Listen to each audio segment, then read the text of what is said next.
사무엘상 2장 27절부터 36절까지 제가 읽습니다. 하나님의 사람이 엘리에게 와서 그에게 이르되 여호와의 말씀에 너희 조상의 집이 애굽에서 바로의 집에 속하였을 때에 내가 그들에게 나타나지 아니하였느냐. 이스라엘 모든 지파 중에서 내가 그를 택하여 나의 제사장을 삼아 그로 내 단에 올라 분향하며 내 앞에서 에봇을 입게 하지 아니하였느냐. 이스라엘 자손에 드리는 모든 화제를 내가 내 조상의 집에 주지 아니하였느냐.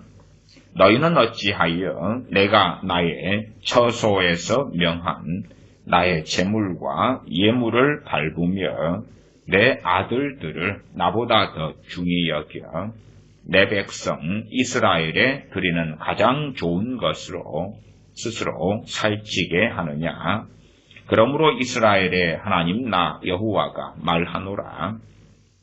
내가 전에 내 집과 내 조상의 집이 내 앞에 영영히 행하리라 하였으나 이제 나 여호와가 말하노니 결단코 그렇게 아니하리라. 나를 존중히 여기는 자를 내가 존중히 여기고 나를 멸시하는 자를 내가 경멸히 여기리라. 보라, 내가 내 팔과 내 조상의 집 팔을 끊어 내 집에 노인이 하나도 없게 하는 날이 이럴지라. 이스라엘에게 모든 복을 베푸는 중에 너는 내 처소의 환난을 볼 것이요 내 집에 영영토록 노인이 없을 것이며 내 단에서 내가 끊어버리지 아니할 너의 사람이 내 눈을 쇠잔케 하고 내 마음을 슬프게 할 것이요 내 집에 생산하는 모든 자가 젊어서 죽으리라. 내 두 아들 홈리와 비느하스가 한날에 죽으리니 그 둘에 당할 그 일이 내게 표징이 되리라. 내가 나를 위하여 충실한 제사장을 일으키리니 그 사람은 내 마음 내 뜻대로 행할 것이라. 내가 그를 위하여 견고한 집을 세우리니 그가 나의 기름 부음을 받은 자 앞에서 영구히 행하리라. 너 앞에 남은 사람이 각기 와서 은 한 조각과 떡 한 덩이를 위하여 그에게 엎드려 가로되 청하노니 내게 한 제사장의 직분을 맡겨 나로 떡 조각을 먹게 하소서 하리라 하셨다 하니라. 아멘. 오늘의 말씀은 자녀교육 가운데 주제로 한다면 첫째는 과부호가 되겠습니다. 또한 자녀교육에 대한 말씀들이 겹쳐가기 때문에 과부호와 연결하여서 또 전에 오냐자식, 호로자식, 오냐 자녀를 키우는 것. 세상의 윤리의 기준으로 자녀를 키우면 기준이 없고 법이 없고 규율이 없고 진리가 없는 그런 자녀가 될 때에 하나님 앞에서 잘못된 길을 걸어가는 것을 우리는 흔하게 봅니다. 어떤 면에서 우리 자녀들이 함께 예배당에 가고 함께 기도도 하고 찬양도 합니다. 세상은 양극단 안에 우리 자녀들이 놓여 있다, 이렇게 이해하시면 좋겠습니다. 하나는 복이냐 하나는 저주냐 하는 것입니다. 자, 생각해 보십시오. 우리 자녀가 나이트클럽에 갑니다. 죄를 짓지요. 물론 그 자녀, 어떤 아이가 나이트클럽에 가요. 불신자입니다. 나이트클럽에 가서 죄를 지어요. 술을 마시든 무엇을 하든지 간에 그렇다고 합시다. 자, 그것하고 우리 자녀가 예배당에 나옵니다. 다음에 하나님께 드린 예배를 모욕합니다. 하나님께 드린 예배 시간에 카톡이나 하고 있고, 그리고 핸드폰이나 하고, 게임이나 하고, 그리고 하나님께 드린 예배를 세상의 모임같이 여겨서, 혹은 학교 수업처럼 여길 수도 있겠지요. 졸면서 자고, 하나님의 말씀에 무관심하고, 건성건성하고. 자, 생각해 보십시오. 어떤 것이 더 큰 죄가 될 것 같습니까? 나이트클럽에 가서 죄 짓고 노는 것하고 하나님의 예배를 와서 더럽히는 거다. 어떤 것이 죄가 될 것 같습니까? 주일학교 아이들을 보면 주일학교 예배 시간에 집중하는 아이는 별로 없습니다. 심지어 공과 공부 시간 되면 싸우고 다투고 그런 것도 종종 보고 아니면 애들이 남자 여자를 보러 옵니다. 뭐 청춘이고 이팔 청춘이다. 그런 것처럼 낭낭 18세다. 애들이 남자 여자를 보러 오는 그러한 정욕에 대해서는 뭐 다 문제다. 그렇게 말할 수는 없지만 그럼에도 아이들의 목적이 예배당에 오지만 예배는 하나님을 예배하는 것은 의미가 없고 그리고 남자 여자를 보러 오는 것이 중심이다. 그러면 나이트클럽에 가서 흔드는 것과 비교하면 어떤 것이 더 큰 죄가 될 것 같으냐 그 말이에요. 참으로 진실로 우리의 자녀가 참으로 하나님께 예배하고 기도하고 찬양하며 하나님을 찾고 구하는 그런 자녀가 된다면 복을 받을 것입니다.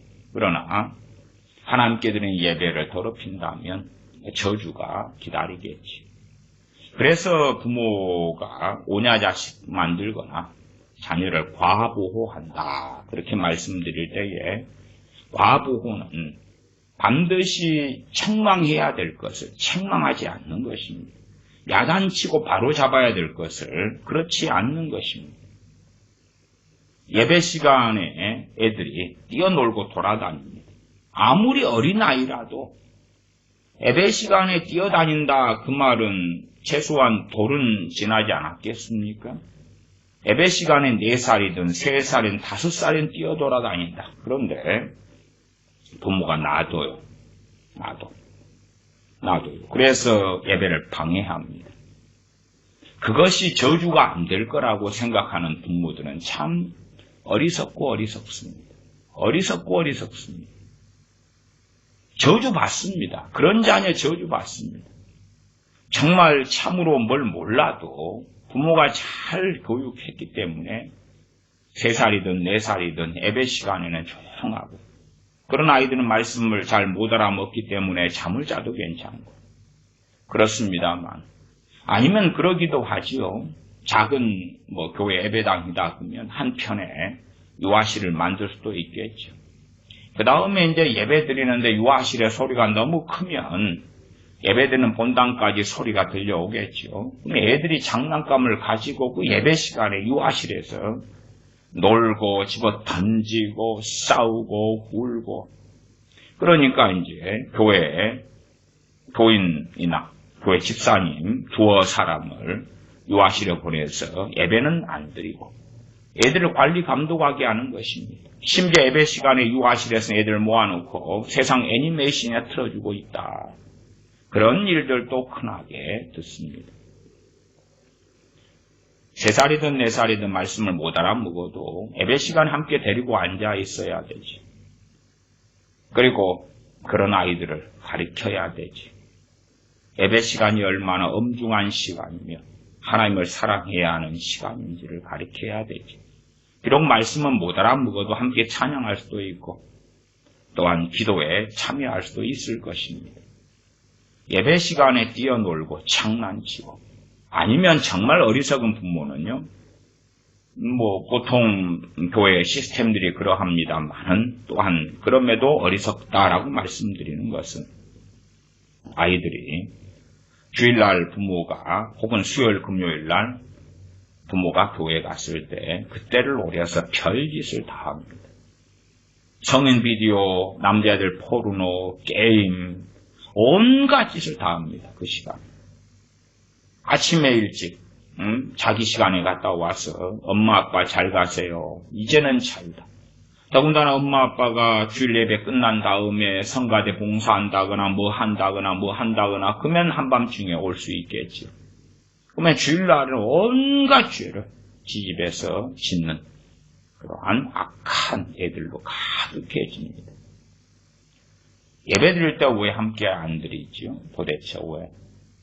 부모가 자신의 자녀가 예배를 똑바로 드리는지 자기 눈으로 다 확인해야 될 거 아닙니까? 왜 확인 안 하지요? 어쨌든 어른 예배든지 간에 아이들이 참여하는 것을 말리지 않습니다. 제가 고등학생 때도 중고등부 예배도 참석했습니다만은 어른 예배도 저는 또 참여했습니다. 그건 제 어머니께서 그렇게 하라 그런 게 아니라 제 자의입니다. 자의. 제 스스로의 의지입니다. 다 참여했어요. 다 참여했어요. 뭐 어른 예배, 아이 예배가 어디 있습니까?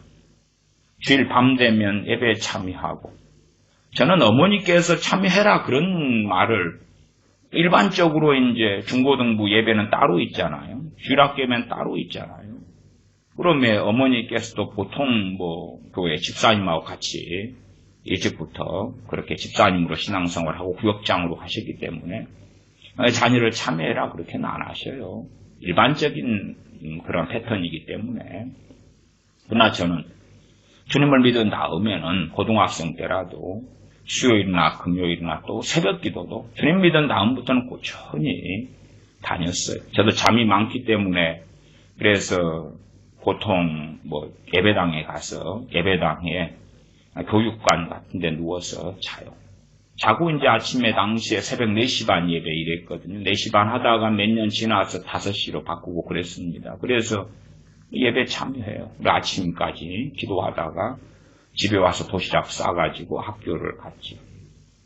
아니 왜 자녀들이 어떻게 예배하는지를 두 눈으로 확인을 안 하지요? 그것을 바르게 예배할 수 있도록 가르치는 사람이 목회자? 목회자는 말밖에 할 수 없어요. 말밖에 할 수 없어요. 더군다나 목회자가 얘를 야단을 심하게 친다고 가정해 보십시다. 예배 시간을 완전히 더럽힐 때 야단을 심하게 치면 오히려 부모가 시험에 들어가지고 목회자에 대하여 억울한 마음, 미워하는 마음, 증오하는 마음을 품고 그리고 교회를 옮기든지 아니면 좋지 않은 마음을 품든지 그런 일은 많아요. 중고등부 아이들을 주로 이제 전도사님들이 돌볼 때에 전도사님들이 뭐 소위 신학대학원생이라고 칩시다. 그러면 한 27, 29, 30살이라고 칩시다. 아이들이 제대로 예배 드리지 않고 히시덕거리고 웃고 장난치고 설교 시간에 까불고 하지 말아라고 이제 해도 또 하니까 심하게 야단을 쳐요. 그러면 이제 그 부모가 권사님, 장로님, 집사님인데 전도사님은 소위 교육 전도사님이죠. 목사님한테 이야기해서 내보냅니다. 내 자녀를 기분 나쁘게 했다 그런 것이죠. 그러니까 소위 부교역자들은 찍소리도 못하지. 어떻게 거슬립니까? 그냥 하지 말아라 좀 하고 해도 그냥 이제 먼 산 푸고 예배드리고 설교하는 거예요. 꼭 학교에서 아이들을 포기한 교사 선생님들이 수업할 때에 창밖을 내다보고 수업해요. 애들이 자든지 졸든지 건드려봐야 아예 독사를 건드는 것과 비슷하니까 창밖을 내다봐요. 애들 포기했거든. 그냥 수업이나 하고 월급이나 받고 그렇게 은퇴하기를 원하기 때문에 창밖을 쳐다보면서 이야기 한참 말처럼 막 수업하다가 그러다가 끝나는 종 울리면 그냥 나가요. 그렇게 해버리는 것처럼 이제는 중고등부를 맡은 부교역자들, 전도사들, 그런 친구들, 또 부목사들 애들 신경 안 쓰죠. 신경 쓰면 뭐해요?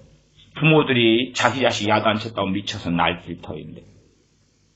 그래서 자녀들이 예배 시간에 어떻게 하느냐 보면 그 자녀가 복을 받을 것이냐 저주를 받을 것이냐 명확해집니다. 참 많은 사람들이 착각하더라고요. 하나님의 예배를 더럽히는 자녀들에게 하나님께서 복을 주시고 구원을 시켜주시고 예배당에는 어쨌든 간에 보냈기 때문에 좋을 것이라고 생각하시는데 아니 보내지 마세요. 차라리 나이트클럽에 가라 그러시고 그 시간에 그냥 PC방에 가라 그러세요. 그러면 저주는 덜 받아. 그러나 하나님의 사람으로 키우려면 예배 드려야 되지요. 가장 간단한 것은 일단은 내가 어른이 드리는 내가 드리는 예배, 부모가 드리는 예배에 함께 하면 맞지요. 얘가 조는지 딴 생각을 하는지 말씀을 못 알아먹는 아이는 자면 되고 엄마 무릎에 눕혀가지고 재우면 되고 말씀을 알아듣는 아이는 주위에서 들어야 되는 것입니다. 말씀을 청중하고 들어야 되죠. 얘가 뭘 하는지 다 확인을 해야지.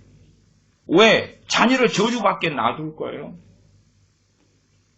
그것이 이제 자녀를 예배 시간에 따로 보내서 임의로 하게 하는 것이죠. 제 멋대로 하게 하는 것이죠.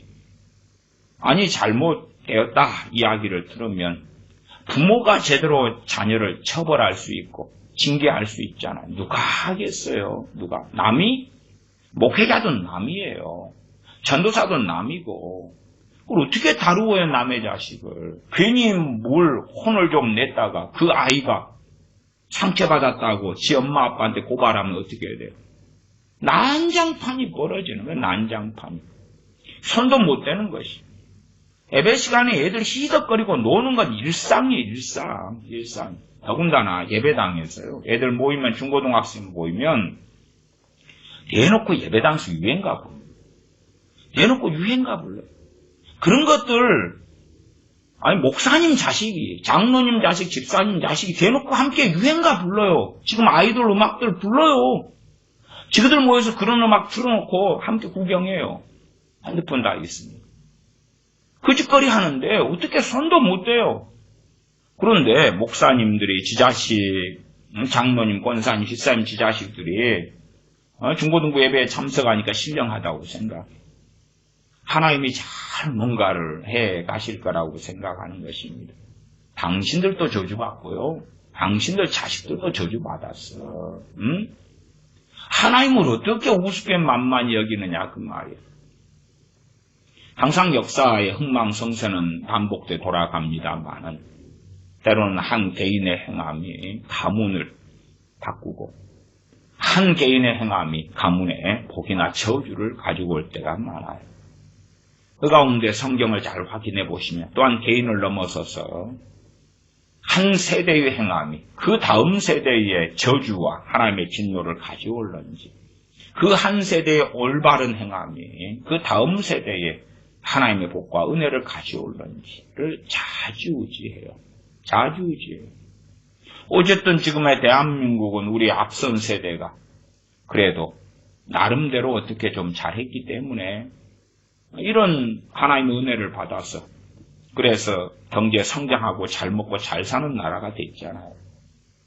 이제 과거의 세대처럼 조상숭배, 우상숭배, 유교로 혹은 중국을 섬기는 물론 지금 친중국가가 대한민국이 됐습니다만은 과거에 그러한 정말 웃기는 또 노비들, 종들 온갖 포악함으로 그렇게 했을 때에 그러한 저주와 형편을 자자손손이 벗어나지 못했고 그 다음에는 나라를 잃고 일본의 식민지가 되어져서 36년을 보낸 거 아니냐 그 말이에요.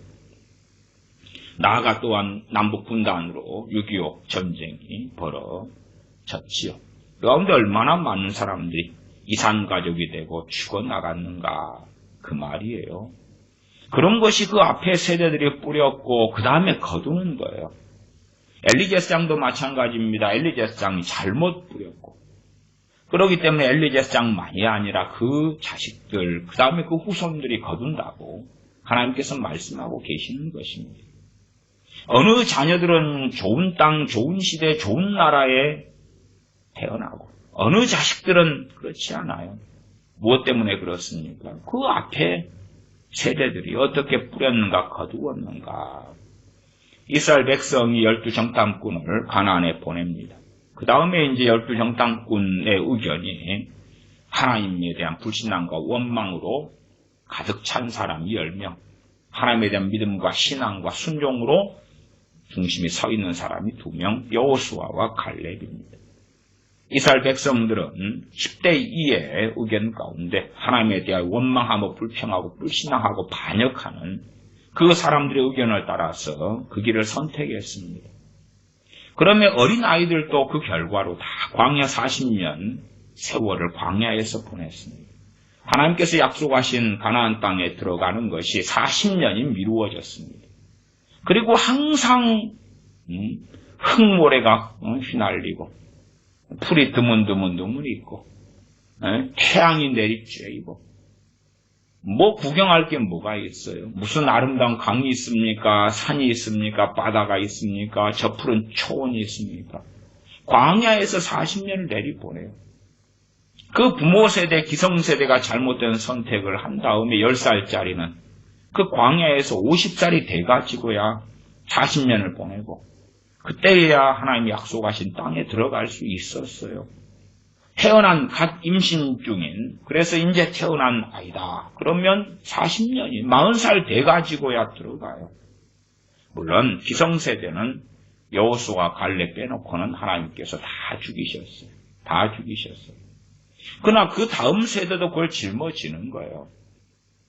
소돔과 고모라가 하나님의 진노와 심판을 받을 때에 그때의 기성세대 또한 그 앞세대 그 앞세대의 완악한 죄들이 다 연결되지요.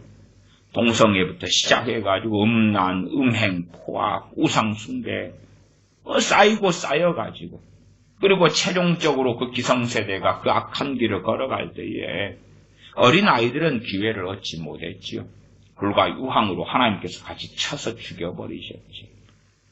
고라와 고라 자손의 경우도 하나님께서 지진을 일으키셔가지고 다 산채로 생미장을 시켜버리셨을 때에 거기에 어린아이도 들어있었다는 것을 기억하셔야 돼요. 니느웨 성에 하나님께서 요나 선지자를 보내셔서 40이 지나면 멸망할 것이다 선언했지요. 그때에 다행스럽게도 기성세대가 당대를 책임지는 기성세대가 회개하면서 심지어 자신의 자녀들까지도 금식하게 하고 짐승까지도 금식하게 하고 높은 자부터 낮은 자까지 다 하나님 앞에 엎드렸을 때에 그 자녀들이 살아났어요.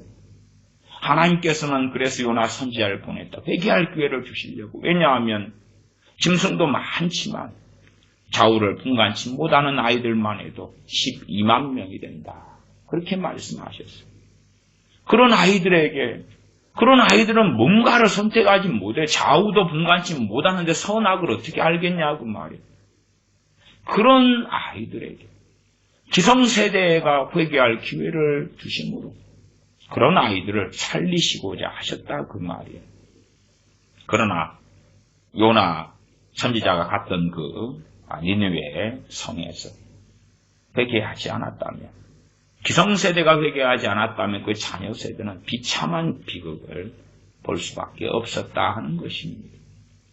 우리나라의 6.25 사변은 하나님의 심판이에요. 하나님의 징계이기도 하고요. 그러면 그 6.25 사변 때 아직 태어나지 않은 세대도 있고 갓난아이도 있고 임신 중인 애들도 있고 다 있는 거지 어른만 있는 거 아니에요. 이스라엘 백성이 하나님께 범죄했을 때 하나님께서 그 나라를 멸망시켜 버리십니다.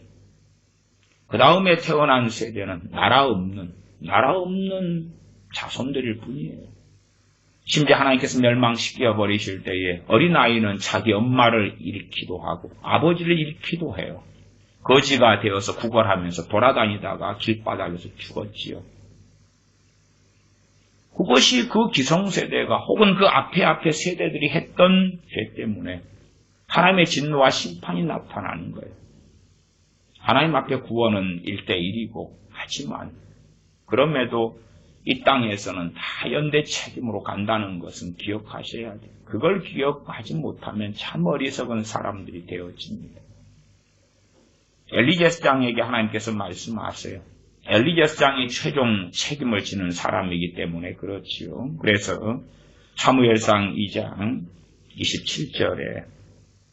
27절부터 읽어보면 하나님의 사람이 엘리에게 와서 그에게 이르되 여호와의 말씀에 너희 조상의 집이 애굽에서 바로의 집에 속하였을 때에 너희 조상의 집, 그러면 레위지파를 이야기하는 것입니다. 이스라엘 전체를 이야기하는 게 아니고 레위지파입니다. 또한 아론의 가문을 포함하지요. 레위지파 가운데 제사장 가문이 된 것을 이야기합니다. 너희 조상의 집이 애굽에서 바로의 집에 속하였을 때에 내가 그들에게 나타나지 아니하였느냐. 이스라엘 모든 지파 중에서 내가 그를 택하여 너희 조상의 집을 택했다 그 말이죠. 나의 제사장을 삼아 그로 내 단에 올라 분향하며 내 앞에서 에봇을 입게 하지 아니하였느냐. 이게 은혜다 그 말이에요.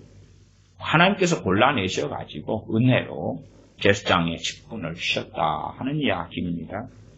이스라엘 자손에 드리는 모든 화제를 내가 내 조상의 집에 주지 아니하였느냐. 이스라엘 백성들이 화제를 드릴 때에 그때 피는 쏟고 기름은 태워서 바칩니다. 그 다음에 고기는 제사장들이 가져가고 먹습니다.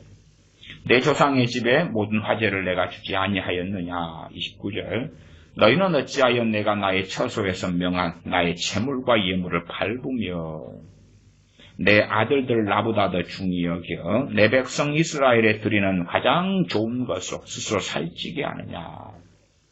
크게 두 가지를 말씀드리면 나의 처소에서 성막이지요. 성막. 내가 나의 처소에서 명한 나의 재물과 예물을 밟으며 지금으로 하면 예배라고 합시다. 예배를 더럽힌다고 말이에요. 목사도 마찬가지입니다. 하나님의 말씀을 왜곡하고 더럽혀서 말씀을 전하면 그 목사에게 속한 자식들도 필연적으로 하나님의 진노와 심판이 임하는 것은 명백한 일이 됩니다. 물론 이를 인정하지 않고 부인하는 사람들이 참 많습니다만은 그러나 하나님의 말씀 원리를 아시면 영악할 것이다. 아니 신약시대에 이스라엘 백성의 죄악으로 유대인들의 죄악으로 AD 70년에 당연히 주님 부활 승천하신 다음에 이스라엘 백성은 멸망을 당하고 나라를 잃고 예루살렘은 멸망하고 흩어지지 않습니까? 그러지 주님께서 이 땅에 오셨기 때문에 그러니까 그들의 예루살렘은 명하지 않아야 되고 왜? 거기 아이들이 있을 테니까 다음 세대가 다시 곧 태어날 테니까 유다는 멸망하지 않아야 되고 죄지은 그 사람만 죽이세요. 죄지은 그 사람만. 죄지은 그 사람만 죽이고 우리는 좋은 나라, 좋은 땅에서 계속 자자손손이 살게 해주세요. 죄지은 그 사람만 끝장내버리세요. 그런 망상이 어디가 있습니까? 대환란은 왜 닥쳐옵니까? 죄가 쌓이고 쌓여서 이제는 최종적으로 그 인류에 대해서 하나님의 진노를 쏟아 부어버리시는 것이 대환란이고 그 세대는 어쨌든 마지막 세대가 되겠지. 그런 것을 이해를 못하면 안 된다고 말이지요. 하나님의 예배, 당시엔 제사를 더럽혔다 하는 것입니다. 그러면 목회자는 목회자대로, 그 다음에 우리도 마찬가지. 우리 자녀가 하나님의 예배를 더럽히지 않게 해야 돼. 아무리 어리더라도. 그럴 때에는 하나님의 진노 속에 들어가는 것입니다. 심지어는 그 아이를 관리, 감독을 부모가 하기 때문에 부모도 하나님의 징계 속에서 고난 속에 들어가고 고통 속에 들어가는 것은 흔한 이야기가 됩니다.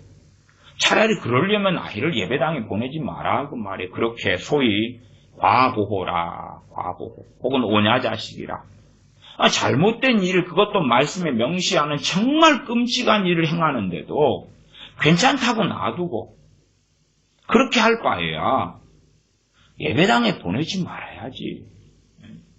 그런 아이를 예배당에 보내서 예배를 더럽히고 하나님을 섬기는 걸 더럽히고 하나님을 조롱하게 만들고, 물론 그런 아이들이 하나님을 안 믿으니까 그렇지만 그렇다 해서 그것이 하나님을 조롱하는 것이 아닙니까? 말하자면 이 엘리의 두 아들 홈리와 비느하스가 하나님을 알지 못한 자들이라 말씀하고 이들은 불량자들입니다. 그러나 이들은 제사장이 돼가지고 제사를 집례하지요. 그리고 하나님의 제사를 짓밟고 더럽히죠. 29절에 너희는 어찌하여 내가 나의 처소에서 명한 나의 재물과 예물을 밟으며 왜 너희는 그러면서 엘리 제사장을 대표로 이야기하냐고면 엘리 제사장이 자기의 자식들이 제사장인데 그들을 제명시켜버리고 그들을 직무 정지시켜버리고 내쫓아버릴 권세가 있기 때문에 그렇지. 그러나 지 자식들이기 때문에 소위 그런 거 아니에요? 야, 제사를 열심히 지내주다 보면, 거기에서 또한 먹고 살다 보면 언젠가 변화되겠지.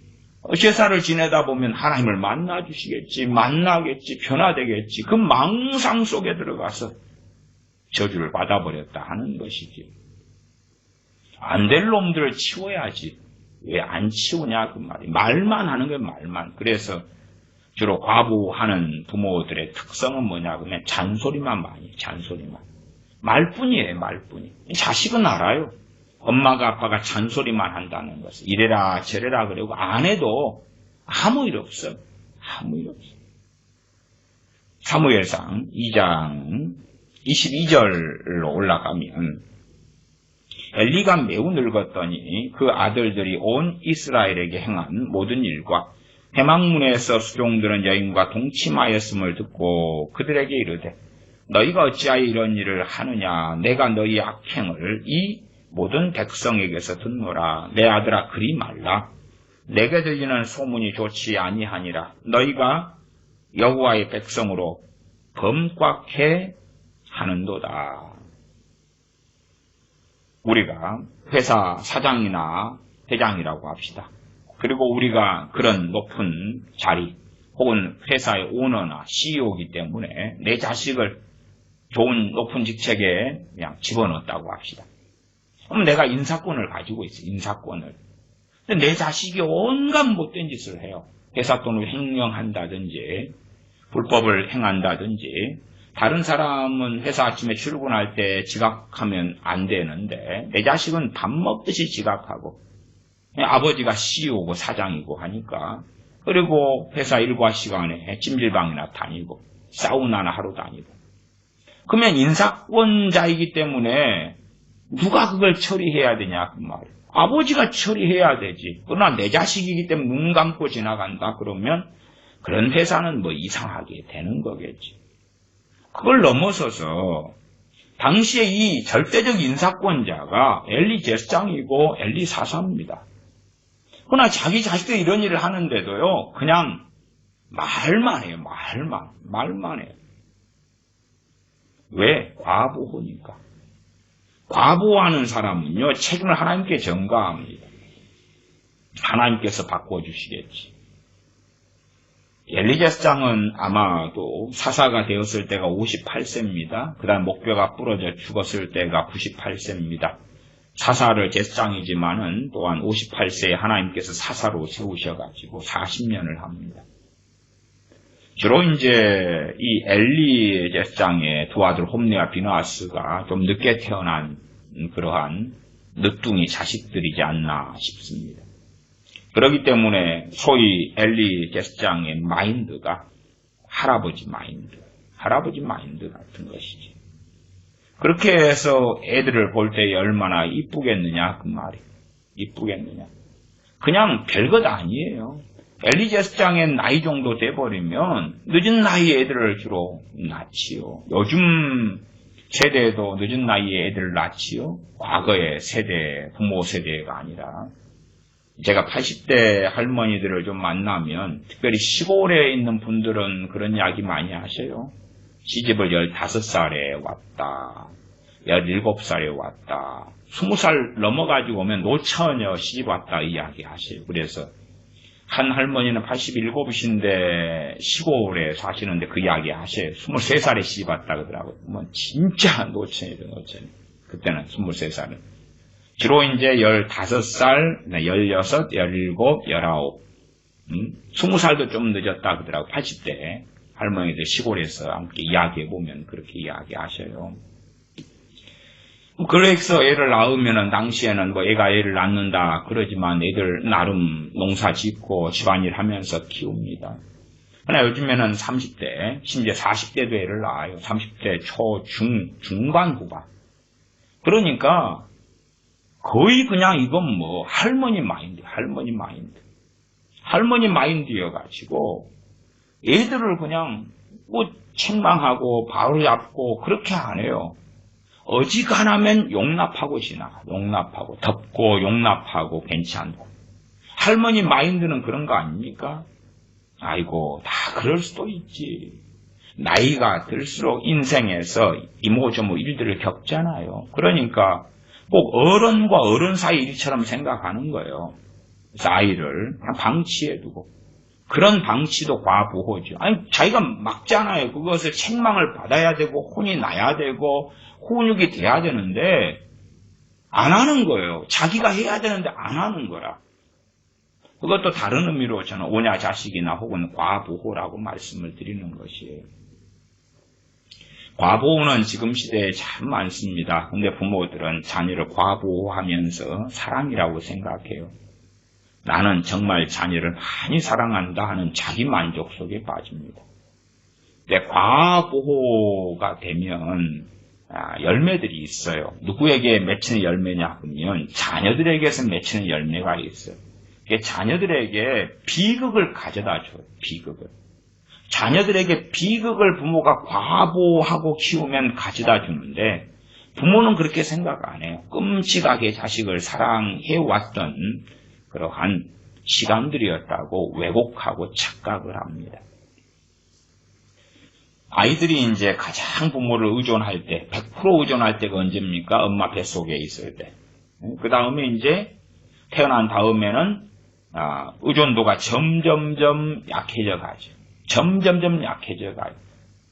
그러면 아이가 1살 때 자기가 해야 될 것과 부모가 도와줄 것, 2살 때 자기가 할 것과 부모가 도와줄 것, 3살 때 할 것, 부모 도와줄 것, 4살 할 때 부모 도와줄 것, 이런 게 있단 말이에요.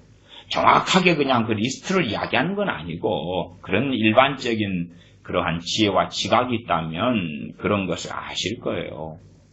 그러나 예를 들어서 이제 어떤 것을 애가 3살 때 지가 해야 돼. 그런데 엄마가 해줘. 그러면 그 과부호다 그 말이지. 말하자면 애들이 이제 걸어다니기 시작하면 최대한 애들을 안아주거나 업어주는 걸 절제해야 돼. 이게 제가 자녀 교육 시킬 때도 애들이 망가져버리면 애를 자주 안아주고 업어줘. 자주 안아주고 업어줘. 그러면 애들이 어떻게 되냐 그러면 잘 안 걸으려고 그래. 안 걸으려고. 뭐가 없어. 인내심이 없어. 조금 걷다 보면 뭐 한다 그래요? 다리가 아프다 그래. 다리가 아프다. 사실은 엄마 품에 안기거나 아빠 품에 안기거나 업혀가는 게 얼마나 편합니까? 그러니까 그 편하고 싶은 거예요. 편하고 싶어. 두 발이 멀쩡하고 아이들은요. 피로 회복의 속도가 어른하고 비교할 수 없이 빠릅니다. 사실은요. 아이를 지켜보면 지가 하고 싶은 것은 지치지도 않아. 지치지도 않아. 이리 뛰고 저리 뛰고 저리 뛰어. 근데 가만 보면 지가 하기 싫은 것은 다리 아프다. 그래서 부모를 조종하고 지배해요. 그때 이제 아이를 안아주고 업어주면 그 과보호지요. 아이가 해야 될 일을 누가 대신 해주는 거예요? 엄마가 해주고 아빠가 해주고. 더군다나 할머니 할아버지가 근처에 있다 그러면 할머니 할아버지가 요즘에 나이 드셔 다 건강하시잖아요. 대반이. 그러니까 이제 할머니 할아버지가 업어주고 걸어갈 수 있는 아이를 요즘에 유모차 좋게 잘 나왔기 때문에 태워가지고 밀고 다녀요. 그러니까 아이는 5살에도 유모차 타고 다녀요. 엄마 아빠 끌고 다니는 거예요. 그걸 자기는 좋은 유모차 사가지고 자식을 끌고 다니니까 사랑이라고 생각하는 거예요. 그게 과부인지를 이해를 못하는 거예요. 못해. 그러면 아이는 독립하는 시기가 늦게 됩니다. 독립이라는 것이 나이 들어서 독립하는 것 말고 하나씩 부모에 대한 의존성을 끊는 거예요. 밥 먹을 때 숟가락질 젓가락질을 누가 하는 거예요? 내가 하는 거예요. 하나씩 옷 입는 걸 내가 하고 똥오줌 대소변 가린 걸 내가 하고. 그러니까 똥오줌 가리는 때가 됐는데 과보된 아이는 그때 못 가려요. 그때 못 가려요. 부모의 관심을 끌으려면 부모의 그 의존적인 존재이기 때문에 사랑을 많이 받아야 되니까 똥오줌 가릴 때 안 가려요. 고의로. 싸버려요. 그럼 엄마가 와서 또 갈아주고 함께 해주고 치워주고 이뻐해주고 사랑해주죠. 애들이 성장이 늦어버려. 그 다음에 엄마라면 마마컬 의존적인 존재가 돼. 의존적인 존재가 되면 자아 정체성이 잘 갖춰지질 않아요. 자아 정체성. 다른 말로 독립성, 자아 정체성. 왜냐하면 자기는 지금 엄마한테 붙어있는 존재라, 이게. 이게 어느 때가 되면 이게 하나씩 독립해가지고 정체성이 갖춰져야 되는, 이게. 나란 존재, 아이가 5살이면 자기란 존재. 그게 갖춰져야 되는데, 갖춰지지 않아요. 이제 병적이 돼버리거든요. 자기 독립성이 없어. 주체성이라 그러기도 해요. 뭔가를 잘못했으면 내가 잘못했다고 빌면 되잖아요. 근데 독립성이 없으면 자기가 잘못을 저지르고도 잘못한 일이 아니에요. 환경 때문이고 형 때문이고 뭐 때문이고. 왜? 자기가 독립성을 가져야지 내가 한 행위라는 인식을 정확히 하는데 그 인식이 약해버려. 부모한테 달라붙어 있거든. 껌딱지거든, 소위 말하면. 자기는 자아라 그래. 자아는 별로 약한 거예요. 지금 약해. 그러니까 남는 것이 뭐냐면 식욕. 그 다음에 수면욕. 그 욕구 욕망 중심으로 남아요. 동물하고 비슷해진다 그 말. 그냥 자기에게 쾌감이 있고 쾌락이 있는 것만 달라들고 욕심을 부리고 말을 하고 생각을 하고요. 그 다음에 정상적으로 사람이 자라나가야 될 부분에서는 멍충이가 되고요. 과보가 되면 애가 판단할 것을 부모가 해주죠. 그러면 아이는 뭐가 없어져요? 판단력이 없어져요. 다른 말로 하면 지혜가 없어져요. 지혜가 오질 않아. 주로 이제 나이 든 엄마들이 애를 늦게 낳거나 아니면 나이 들어가지고 늦게도 또 막내를 놓거나 그러잖아요. 그러면 이런 것들은 일반적으로 굉장히 심화돼요. 심화돼가지고 자식을 한 셋째 낳았는 셋째가 늦은 나이에 낳고 셋째는 막내고 그래도 또 심화돼요. 아니 둘이까지 키워봤을 텐데 그것하고는 전혀 상관없어요. 과거에 할머니들이 자식을 10명 낳아서 키워봤다 해도 자식 키우는 것하고 그 방법을 배우는 것하고는 상관이 없어요. 본래가. 그래서 늦은 나이에 애를 낳았거나 그러면 더 이게 심화가 돼요. 심화가 돼서 애가 걷다가 넘어지기도 하고 다치기도 하고 해야 되는데 그래도 자기가 일어나야 되는데 아이가 넘어지려고 하면 바로 가서 받아. 바로 받아. 그러면 애들은 이제 고통을 참지 못해요. 그래서 조금 고통스러운 것을 엄청 고통스러운 걸로 아이는 경험해. 아이가 고난이나 고통을 부모의 품 안에 있을 때에 안전하게 겪어야 된단 말이에요. 그러면서 뭐가 만들어져야 돼? 인내심이 만들어져요. 인내심. 근데 인내심이 안 만들어져요. 왜? 부모가 다 대신 해주니까 참을 이유가 없잖아. 아이가 조금 배가 고프다 그러면 참아야 되거든. 참아야 돼. 집안에 규칙이 있다 그러면 집에 밥 먹는 시간이 있을 거 아니에요. 주로 이제 아버지의 식사 시간과 맞추기도 한다. 그러면 있을 거 아니에요. 그럼 참아야 돼. 옛날에는 그래도 유교 사상이 있었을 때는 야, 아버지 아직 숟가락 안 대셨고 아직 안 오셨다. 할아버지 아직 안 들어오셨다. 기다려라. 그럴 거 아니에요. 또 더군다나 그때는 간식거리도 거의 없었어요. 가난했던 시대이기 때문에. 그러니까 아이들이 참고 있는 거예요. 인내심이 만들어질 수밖에 없잖아요. 아무리 배가 고파도. 근데 요즘에 과부되는 부모는 애가 배고프다 그러면 빨리 대령해요. 간식을 대령하든 밥을 대령하든 시도 때도 없이 대령해요. 애가 뭐가 강해져요? 동물적 욕구가 강해져요. 동물적 욕구가. 동물이 돼갈수록 뭐가 사라지냐 하면 지혜가 사라져가요. 판단력이 사라져가요. 그러니까 자기가 어떤 욕망하는 게 있으면 참지를 못해요. 그냥. 그런 아이는 다른 아이가 좋은 장난감을 가지고 있으면 욕심 부리고 규율도 규칙도 없기 때문에 그냥 빼타버려. 그런 아이들 참 많이 보지 않아요. 친구들하고 놀라고 했는데 다른 아이 장난감을 빼타버려. 이게 빼앗아버려. 아니면 슈퍼마켓에 가서 그냥 막 집어와버려요. 집어와버려요. 돈 계산이고 뭐가 필요 없어요. 왜? 과부하고 키웠기 때문에 항상 그렇게 생각하는 거예요. 과자를 집고 초콜릿을 집고 사탕을 집더라도 그게 값을 계산해야 된다는 거 인지를 안 해요. 안 한 다음에 항상 자기가 원하는 것을 엄마 아빠가 해주었기 때문에 자, 내가 원하는 거 다 집어라 했기 때문에 엄마하고 함께 안 가도 그냥 집 앞에 있으면 가가지고 집어가버려요. 집어가버려요. 도둑놈이 되는데도 그게 뭔지를 몰라요. 그런 아이들이 이제 많이 양산되게 돼요. 그래서 의존성이 생기고 독립성이 사라져가고 독립성이 별로 없게 돼요. 인내심도 없고 그 다음에 책임을 안 져요. 책임을 안 져요. 책임을 전가하고 떠넘겨버리죠. 엄마 탓이고 환경 탓이고 아빠 탓이고 자기는 책임질 이유가 없는 거죠. 판단력이 약해져요. 생각을 안 해요. 왜? 누가 생각을 대신 해주죠? 엄마나 아빠가. 판단을 누가 대신 해줬죠? 엄마가 아빠가. 그러니까 몸은 크는데요. 과보된 자식은요. 정신적으로 성숙하지를 않아요. 성숙하지를 않아요.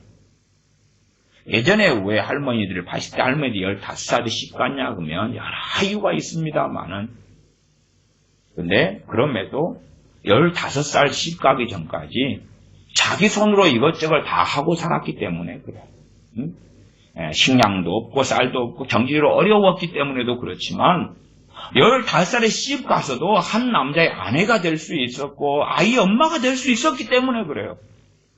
왜? 당시에 자식도 많이 낳았고 먹을 것도 부족했고 부모가 교육시킬 어떤 능력도 없었고 그런 세대였기 때문에 심지어는 좀 있다가 전쟁의 세대가 되기도 했고 피난민의 세대가 되기도 했고 그러니까 아이들이 스스로 하는 거예요. 5살이어도 4살이어도 스스로 해요.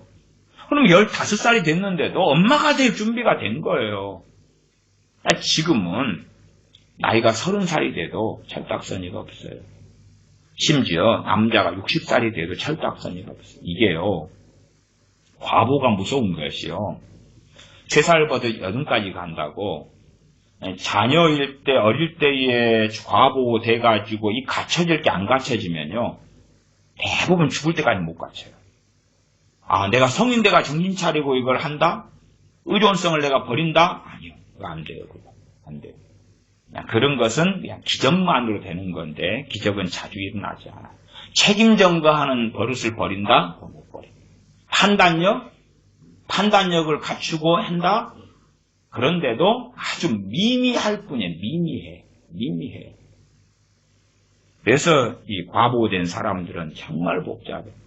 더군다나 이제 엄마 아빠가 뭘 시켜가지고 해요. 시켜가지고 버튼을 눌러주죠. 그러니까 인간 발달이 늦지요.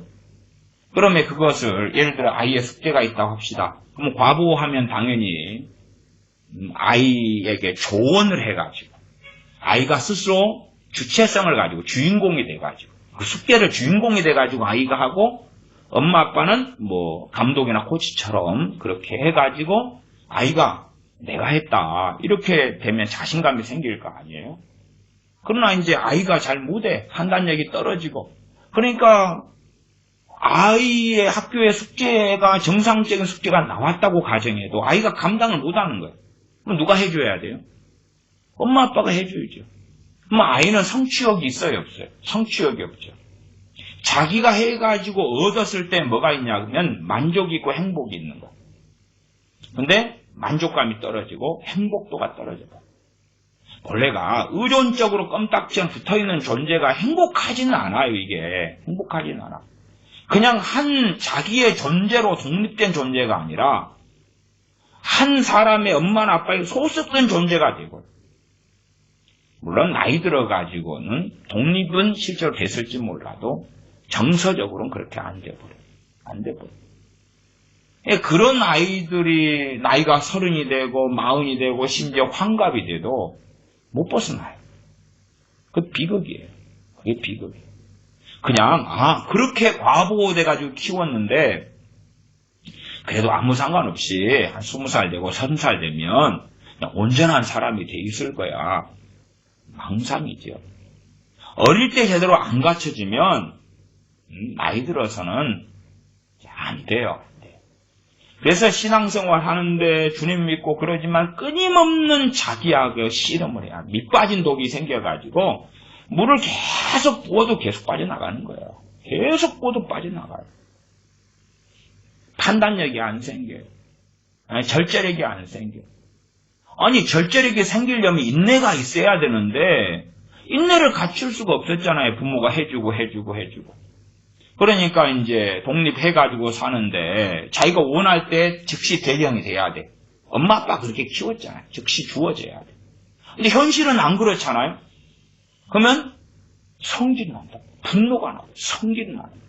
그러니까 과보된 아이는 남자아이하고 여자아이나 성격상 내성적이냐 외향적이냐하고 틀립니다만은 그러나 남자아이들이나 외향적인 아이들은 분노가 많아. 짜증이 많아. 여자아이들은 이제 짜증이 많고 아니면은 성질이 나는데 내성적이니까 말을 안 하니까 애가 찡찡해가지고 이렇게 있는 거야. 성질이 나는 거야. 자기가 원하는 대로 아니 1살 때, 2살 때, 3살 때, 4살 때 엄마가 해줬어. 5살 때부터 안 해준다는 거야. 그러면 엄마 아빠를 조종하려면 뭐 해야 돼요? 애가 슬퍼해야 돼. 아무 말 않고 그냥 밥도 안 먹고 하고 있으면은 누가 봐줘야 되는 거예요? 엄마가 왜 그러냐? 아빠가 왜 그러냐? 뭐 해줄까? 그래야 되는 거예요. 그러니까 애가 발전을 안 하는 거예요. 정서적 성장, 사람으로서의 어떤 의지적 성장, 지적 성장, 지혜적 성장이 일어나지 않는 거예요. 그래서 나이가 들어도 본성 중심으로 살아가요. 그냥 무슨 감정을 느끼면 그걸 해야 되겠는 거예요. 어떤 남자애도 30살인데 어느 여자애가 이뻐. 자기 여자를 취해야 되겠는 거야. 욕망 중심이니까 취해야 되겠는 거야. 그러니까 아니 어느 여자가 마음에 들면 그 여자가 이제 뭐 아가씨다면 정상적인 과정을 통해서 그 아가씨하고 접근해가지고 데이트를 하든지 연애를 하든지 해가지고 결혼으로 가면 되는데 안 그러는 거예요. 그냥 스토커가 돼가지고 무조건 너는 나를 따라와야 돼. 그냥 여자를 노예처럼 자기 소유물로 만들려는 거예요.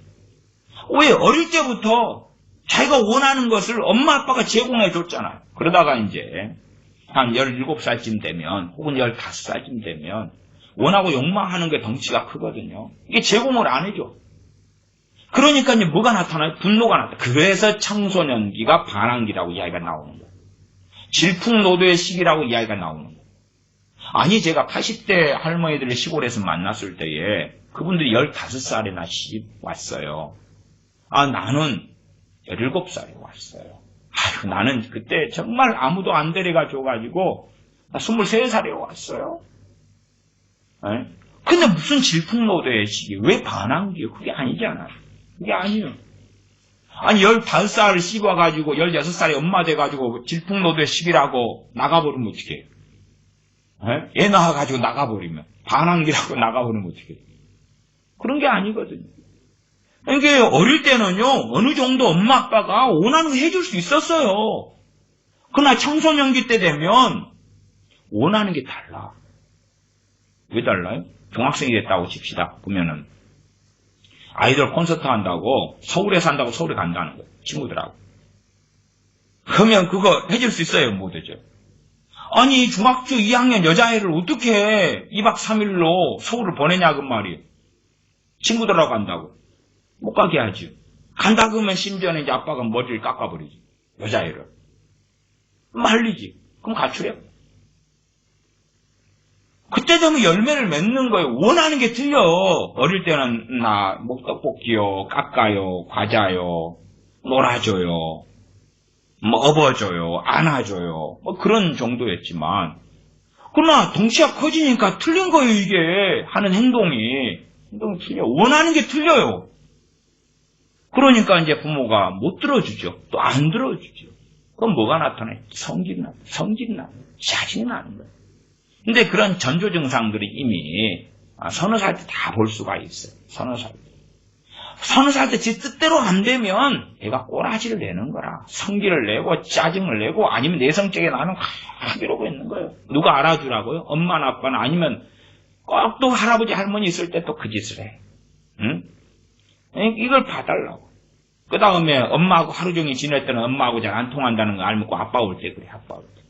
아빠 올 때 그냥 토라져가지고 삐져가지고 아빠가 와도 인사도 안 하고 가만히 그럼 아빠가 왜 그래 그래가지고 또 얼르고 과보를 할 때까지 기다리는 거예요.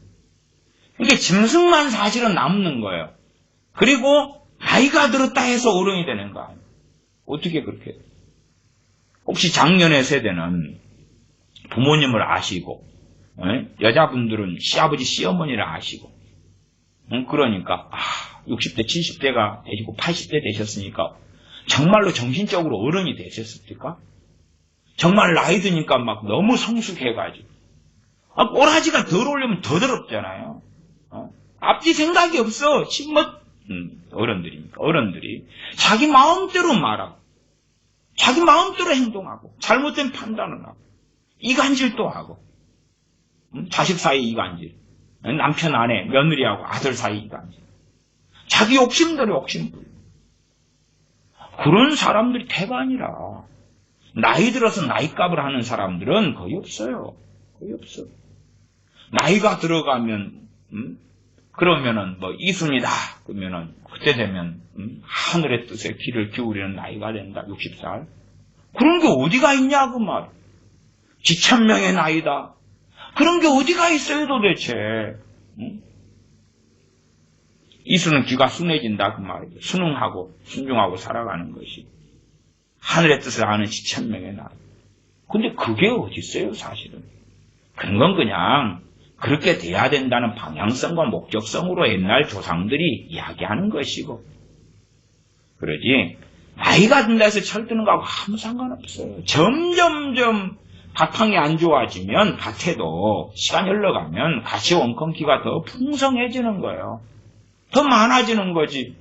나이 들면 아니 여자분들은 자기 남편하고 살아보고 또 남자분들은 아내하고 살아보잖아요. 부모님하고 살아보고 아니면 부모님이 아니라도 형제간들이 애물단지가 되는 경우도 많잖아요. 형제들이 사기치고 형제들이 거짓말해, 형제들이 욕심부리고, 형이든 형수든 막 그런 복잡한 관계들 많지요. 그런 판국인데 꼭 자기 자식은 나이가 들면 철들 거라고 생각. 아니 주변을 보면 안 그렇잖아요. 안 그래요. 심지어 우리 자신들도 주님 앞에서 살아가지 않으면 더 강팍해져가요. 나이 들어갈수록. 나이 들어갈수록 배우지 않으려고 그래. 그걸 독선적이다 그러지. 안 배워. 그 다음에 내가 생각한 것을 그대로 밀고 나가는 거예요. 밀고 나가. 익숙하거든요. 30년 전부터의 것을 밀고 나가. 안 고쳐. 안 변화돼. 변화되지 않아요. 달라지지 않아요. 그게 점점점 나이 들어가면 심해져요. 심해져. 우리도 대부분 그래요. 우리도 그래요. 이제 변동성이 점점 없어지는 거예요. 유동성이 없어지는 거예요.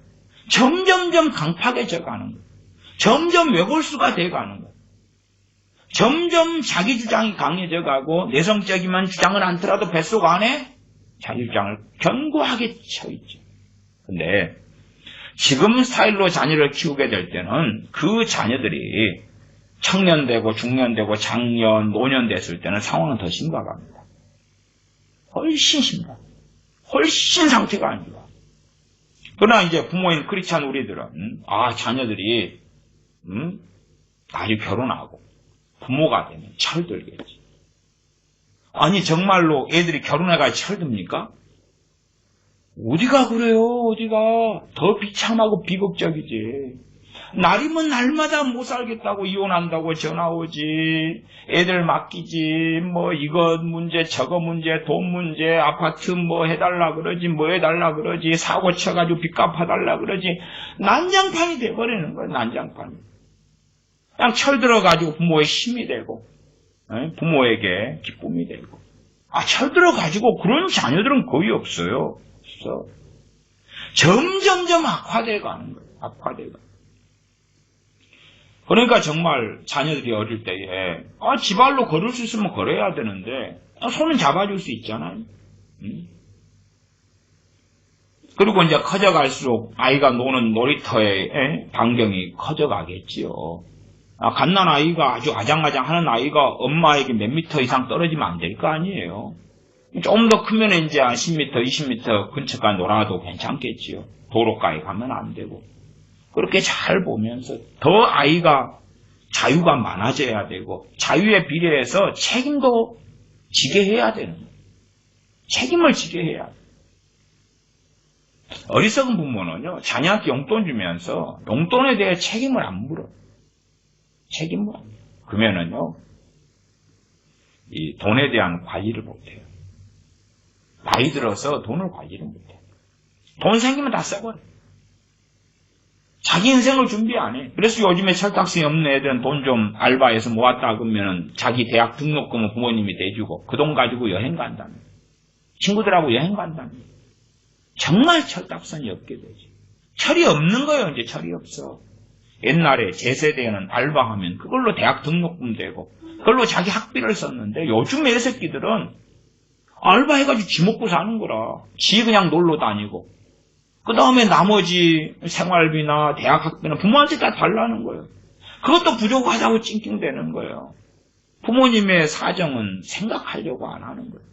그렇게 이제 정말로 짐승들이 야 그득에 졌어요. 왜 그래요 도대체?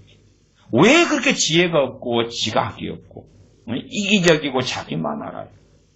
아니 아이가 이기적일 때에 그걸 키워왔잖아요. 자기가 욕망할 때에 그걸 부모가 해주고 해줬잖아요. 욕망할 때에. 제가 그래서 전에 자녀교육 말씀드릴 때도 왜 식단이 자식 중심이냐? 왜 외식이 자식 중심이냐? 응? 부모 중심이어야지. 안 되면 아빠 중심이든지. 그래야지 왜 자식 중심이냐? 이게 지중심을 맞춰주니까 지중심으로 가족이 돌아가고 엄마가 지중심으로 해주고 아빠가 해주고 세상도 지중심으로 해줘야 되는데 세상에 가면 지가 주인공인가? 아니라. 그러니까 이기적인데 상대방이 내 비유 안 맞추잖아요. 거꾸로 상대방도 내 비유 맞춰달라는 거라. 그리고 이제 충돌하는 거지. 꼴 보기 싫은 거지. 꼴 보기 싫어. 그러니까 저 인간 왜 그리 이기적이야. 나도 이기적이면서. 이기적이라고 뒷담만 하는 거예요. 그렇게 살아가는데 무슨 변화예요. 죄만 지을수록 더 악해져 가는 거지. 죄가 많아지는데 어떻게 변화가 나타나냐 그 말이에요. 그렇지 않아요. 그래서 자녀를 이기적으로 키우는 또 과보에서 키우는 부모들의 세대가 지금 세대 또 그 앞의 세대 그렇게 됐기 때문에 지금의 이제 청년들의 세대 지금의 30대까지도 40대도 그래요. 우리의 자녀 세대는 더 심화됐고 그러면 정말 참된 신앙은 어디서 찾아볼 수 있는가? 진실한 믿음은 어디에서 찾아볼 수 있는가? 그 말이에요. 학교에서 숙제 내주면은 지 스스로 힘으로 하면 자신감이 생기고 성취욕이 생길까? 아니. 부모가 도와주면 지가 한 게 아니잖아요. 성취욕이 없잖아요. 성취욕이. 그 성취하는 데서 뭐가 와요? 만족이 오고 행복이 와요. 근데 그게 없어. 그러니까 학교에 숙제 내줘도 숙제를 엄마한테 신고하죠. 지가 알아서 하면 되는데 지 힘으로 못할 것들이 많이 튀어나오니까 준비가 안 돼버리니까 엄마 이런 숙제가 나왔어요. 무슨 말이에요? 엄마 도와달라는 거지. 그러면 자기 자신의 실력을 믿을 수 있어요? 없어요? 독립할 수 있어요? 없어요? 없어요. 언제까지? 그러니까 이제 인내가 없고요. 못 견디는 거예요. 작은 스트레스에도 견딜 힘이 없는 거예요. 자기가 책임을 져야 되는데 자기가 짊어지고 살아오지도 않았잖아요. 자기의 숙제도 짊어지고 살아오지도 않았어요. 초등학교 숙제, 중학교 숙제, 고등학교 숙제도 짊어지지 않았어요. 그런데 독립해서 인생을 짊어져야 되는데 생계를 책임져야 되고 그래서 요즘 애들은 결혼한 다음에 지 새끼도 부모한테 맡겨버려요. 왜? 아니 이쁜 여자, 마음에 드는 여자 만나가지고 결혼까지는 좋은데 애가 태어나는데 책임지기가 싫거든. 짐덩어리거든 이게. 그러니까 근데 또 이 여자도 또 서로 이기적이니까 충돌하고 부딪히니까 헤어진 다음에 엄마 내 새끼들 키워줘요. 스트레스를 못 견디는 건 못 견뎌. 직장에 취직했는데 좋은 대기업이라 해도 요즘에는 퇴사율이 굉장히 높습니다. 2, 3년 안에 태반이 퇴사해버려요. 못 견디거든. 좋은 직장에 갔으면은 많은 월급 주고 너무 평안하고 기쁘고 와, 너 그 좋은 회사 삼성에 LG에 뭐에 들어갔구나. 와, 대단하다. 그렇게 이제 친구들에게 인정받고 너무 편하고 좋고 좋은 월급 받을 줄 알았는데 월급은 좋은데 회사에 들어가서 사는 것이 일이 많아요. 스트레스가 많아. 못 견디는 거예요. 못 견뎌요. 견디지는 못하는 거예요. 아니 견뎌봤어야지 견딜 거 아니에요. 조금만 무거운 걸 들려 그러면 놔둬라. 너는 공부만 해. 엄마가 다 할게. 아빠가 다 할게. 하지마. 하지마. 인내를 안 해봤잖아요. 무거운 것 하나 들고 움직이질 않았어요. 길을 걸어가는데 1km, 2km, 3km, 5km, 10km도 걸어가 보지 않았어요. 그러니까 인내심이 없잖아요. 인내심이. 뭐 감정이 나타나면 컨트롤 절제를 안 했어요. 막 울면은 엄마가 안아주지, 눈물 닦아주지, 문제 해결해 줄까 달려가지. 그러니까 자기 감정이 막 미쳐 날뛰면 또 환경이 어려우면 슬플 거 아니? 절망도 올 거 아니? 브레이크를 못 걸어요. 못 걸어. 그래서 청소년 사망 1원인이 자살. 10대 사망 1원인 자살. 20대 사망 1원인 자살. 대한민국 말이에요. 30대 사망의 1원이 자살. 왜? 못 견디니까. 힘든 걸 못 견디잖아요. 왜 못 견뎌요? 엄마가 다 해줬는데. 엄마가 다 해줬는데 이제 사회에 딱 팽개쳐가지고 네가 살아봐. 그럼 어떻게 살아요? 어떻게? 감당을 어떻게 하냐 그 말이에요. 뭐든지 잘 풀려가면 괜찮는데 못 풀려가니까. 그래서 뭐가 증가하냐면 중독증이 증가해요. 스트레스를 받는데 못 견디니까 술 마셔야 되겠네. 술 마셔. 일찍부터 알코올 중독에. 그다음에 스트레스를 받으니까 애들이요. 중학교 아이들 화장실에 가서요. 이제 화장실에 가면 애들이 라이터나 담배를 숨겨놓는 것이 화장실 천장에 텍스에다가 주로 숨겨놓고요. 아니면 봉투에 싸가지고 화장실 그 변기 물 내려오는 데다가 이 봉투 안에 돌 묶어가지고 넣어놓기도 하고요. 소지품 검사하고 그럴 때. 또 애들이 잘 숨기겠다 숨겨요. 아지트 같은 거 만들어가지고 어디 벽에다가 구덩이 파가지고 몰래 넣어놓기도 하고요. 멋진 별짓을 다 하는데 중학교 아이들부터 남자애든 여자애든 담배 엄청 핍니다. 담배 피워요. 저 같은 사람은 이제 학교에서 애들 가르칠 때에 저는 담배를 안 피우니까.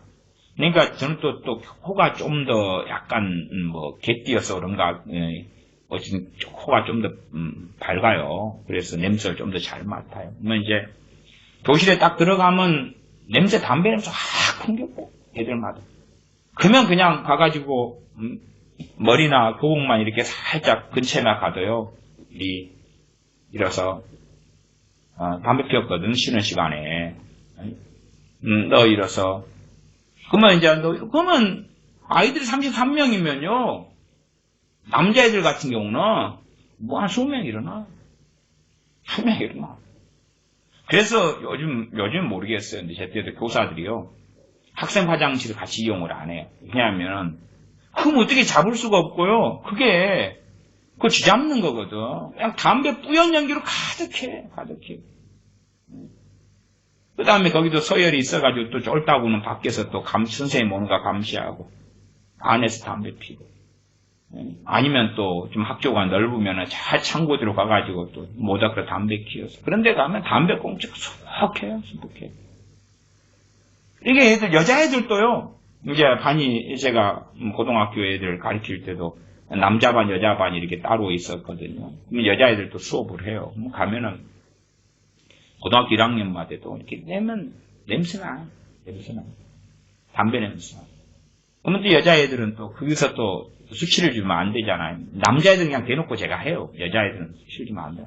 진짜 담배 많이 핀다. 그러면 남자애들 또 그래요. 네 담배 피우나? 그러면은 저는 안 피웠는데요. 피운 애랑 제가 같이 그냥 대화하면서 있었어요. 그러니까 이제 한두 애가 총대를 메고 나머지는 다 피우는 자리에서 대화만 하고 있었대. 별짓을 다 하지. 거짓말하고 있었대. 이게 대화하면서 찌는 거하고 어쨌든 애들이 이제 얍삽하니까 또 껌도 준비하고 은단도 준비하고 해가지고 입냄새는 안 나도록 좀 관리를 하는데 이게 교복 같은 데는 이렇게 관리 못 하거든요. 머리도. 담배를 싹해. 근데 왜 그렇게 담배 많이 피워요? 스트레스 받으니까. 스트레스를 못 견디니까 이걸 피워가지고 스트레스를 경감시키겠다는 거예요, 이걸. 경감시키겠다는 거예요. 그래, 가만히 있어도 이제 스트레스를 받아. 왜? 쾌락형 인간이 됐거든. 봐보세요. 어릴 때부터 부모가 다 해줬어요. 해주면 행복하죠. 해주면 행복해요. 그 다음 안 해주면 안 행복하죠? 아니요. 환경상으로 배도 불러. 안 추워. 따뜻해. 어려움이 없어. 힘든 게 없어. 그런데 아이는 불행을 느껴요. 언제 행복해요? 해줄 때. 해줄 때. 그게 가만히 있는 건 불행한 거예요. 가만히 있으면 마이너스가 생겨요. 마이너스 감정. 마이너스가 퐁퐁퐁퐁 생겨나요. 그게 평안한 것이 힘든 거예요. 왜? 쾌락형 인간형이 됐기 때문에 평안한 것보다 더 쾌감이 있어야 되거든요. 쾌감이 있어야지 행복을 그때 느끼는 거예요. 무슨 행복이요? 쾌락적 행복. 뭔가 있어야 돼. 없으면 안 돼. 가만히 평안한 거, 평안을 못 견디기도 하고, 평안하고 고요할 때에 불행을 느끼기도 하고, 그 다음에 슬픔을 느끼기도 해요. 왜냐하면 엄마가 쉼없이 놀아줬고, 엄마가 항상 재밌게 해줬고, 아빠가 항상 즐겁게 해줬고, 아빠가 항상 뭘 주었고, 그러니까 그것이 지속적으로 이어져 가야 되는데, 고등학교 되면 그거 안 했잖아. 오히려 공부를 해야 되잖아, 이제. 이게 공부 스트레스도 못 견뎌요. 그래서, 이 공부를 그래도 잘하는 아이들은요, 나름 전반적으로요, 부모가 아무리 잘해줬어도요, 그래도 그나마 좀 낫습니다. 왜냐면 공부 잘하는 것은 꾸준한 인내가 필요하거든요. 수고가 필요해요. 더군다나 공부를 잘하려면 어릴 때부터 열심히 해야 돼. 그래야 기초가 만들어진단 말이에요. 그런 것을 공부 못하면 부모가 안 봐줄 거 아니에요. 공부 잘하는 아이들은. 스스로 그냥 홀로 공부를 잘하게 되진 않아요. 부모가 항상 감시를 해야 되고 성격을 가지고 터치를 하고. 이게 공부를 잘하는 아이들은 인내심이 어느 정도 있어요. 어느 정도 절제력도 있고 지가 잘해가지고 지가 성격을 잘 맞는 노력의 성취도 있어요. 그런 아이들은 그나마 상당히 공부 못한 아이들에 비해서는 상당히 건강해요.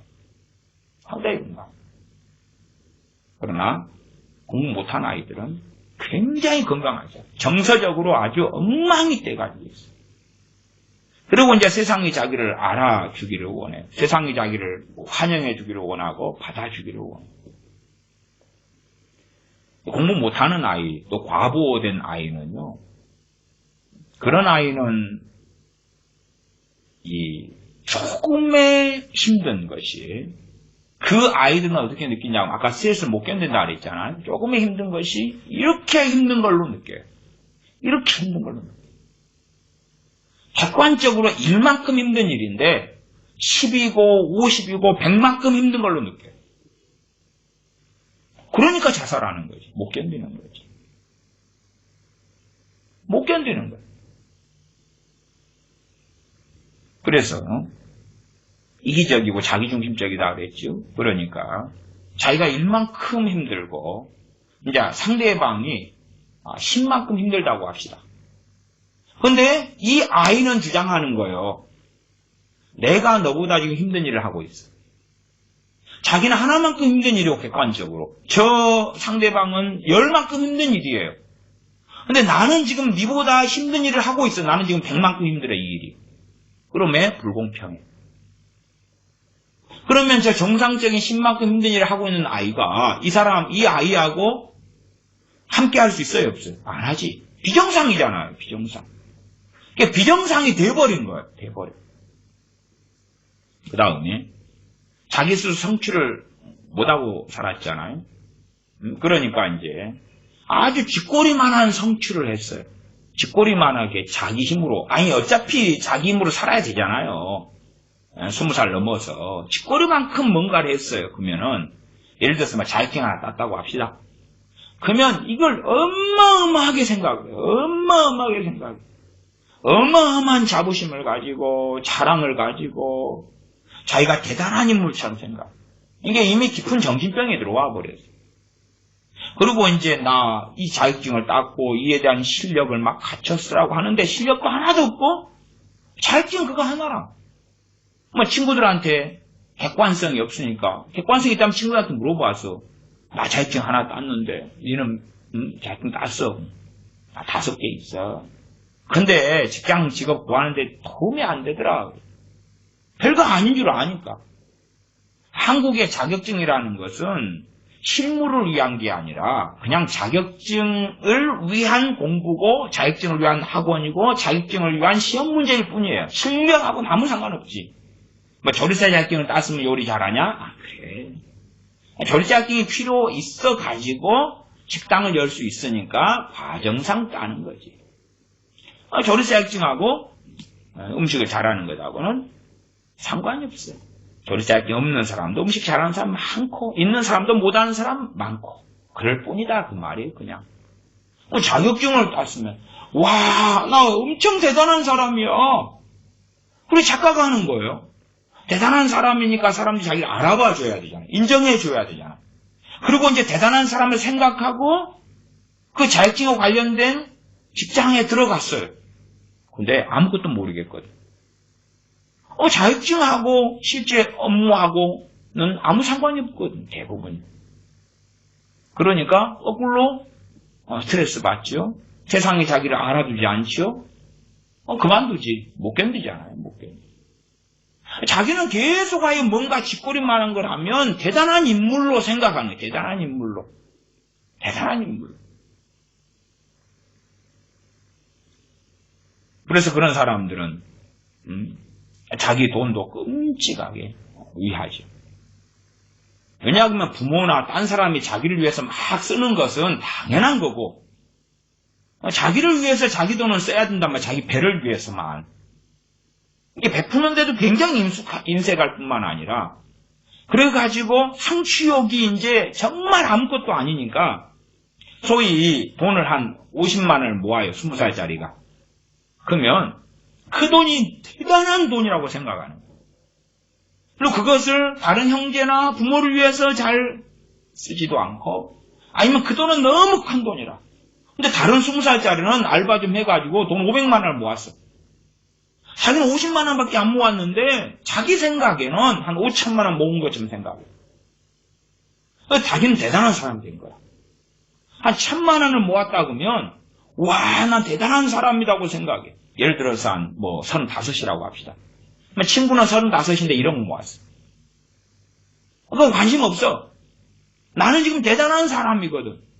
그러니까 그런 아이들을 뭐라고 말하냐 그러면 아이 때부터 이미 증상이 나타나는데 4차원이다. 그런 아이. 4차원이니 5차원이니 그래. 그냥 다른 세계 속에 있는 거예요. 공상의 세계 속에 있는. 현실의 세계에서 안 살아요. 현실의 세계 속에서 아이가 살도록 부모가 양육을 해야 되는데 현실의 세계에서 안 살아도 되도록 왜? 부모가 다 해주면 되니까. 해주면 현실로 안 와도 된단 말이에요. 아이가. 공상의 세계에 머물러도 돼요. 공부 못하는 아이는 공상의 세계에 머물러요. 공부 못하면 말로 해야 돼요. 결과를 내게 해야 돼요. 결과를 내게 해야 되는데 말뿐이라. 엘리제스한테는 말뿐이라. 공부 못한 아이가 학교 가서 1교시부터 8교시까지 수업한다고 뭐 하겠어요? 공상하죠, 공상. 공상이에요. 멍하니 헛생각해. 주말 계획 세워. 방학 계획 세워. 멍하니 헛생각해. 드라마 어제 본 거 생각해. 저녁 늦게까지 게임한 거 생각하지. 아니, 선생님이 수업하는 걸 잘 들으면 공부 못한 아이는 아니죠. 최소한 중위권은 할 거란 말이에요. 공부 못한 아이가 공상을 해. 학교 가가지고 현실에 안 부딪혀요.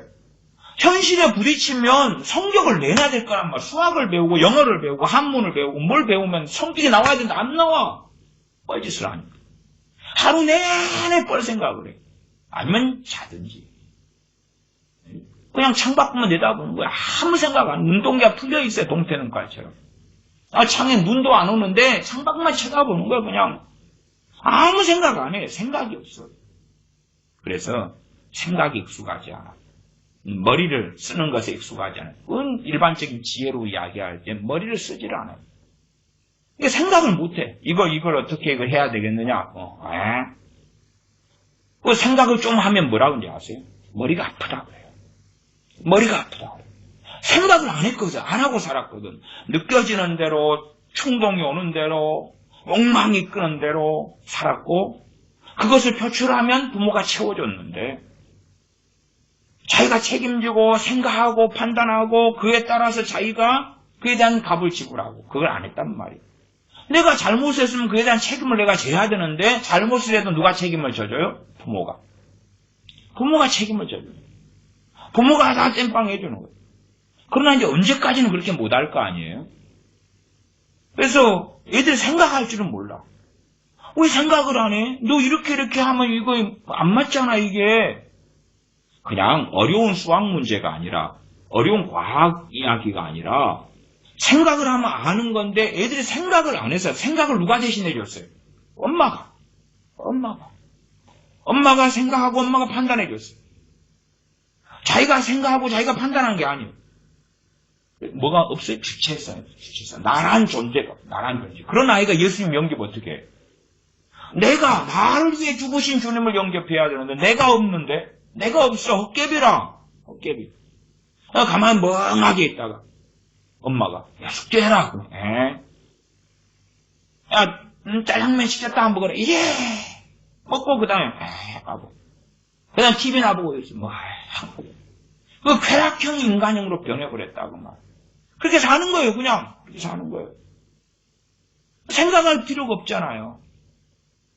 공부를 잘한다는 것은 생각을 많이 해야 되는 거예요. 문제를 잘 풀려도 생각을 많이 해야 되고 그 공부의 내용을 이해하려도 생각을 많이 해야 돼요.